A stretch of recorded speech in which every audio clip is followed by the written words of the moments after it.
سلام علیکم همدلان عزیز بچه کوی محترم شما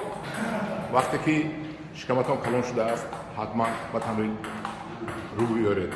بگونید گردید پیاده گردید کار کنید وقتی که نصف روزی میرید طبق آشا طبق شوربه فتح شوربه میزنید بعد میرید کابینت میشینید و ضرورت است بگونی آمدید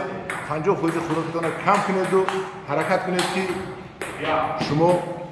خراب شوید این سلامتی شما برای شما در کار است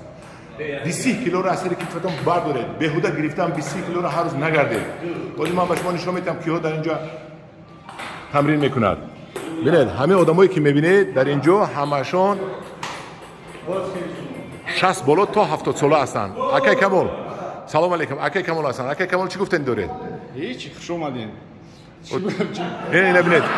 در دهن در بالای تریزمونه دل جگرش میتوبد من همه بچه‌ها همش 60 ساله 70 ساله هستند همش تمرین میکنن بچه‌ها تمرین کنید و میوه و سبزیجات رو بسیار خورید خوراکی روغندار رو کم کنید من همین بچه رو میبینید من همین 67 ساله بچه است من همین 67 ساله بچه است که این حربه بود خودش رو چقدر خراب کرد الان خیلی در پناه خدا باشید بچه کو با همتون سلامتی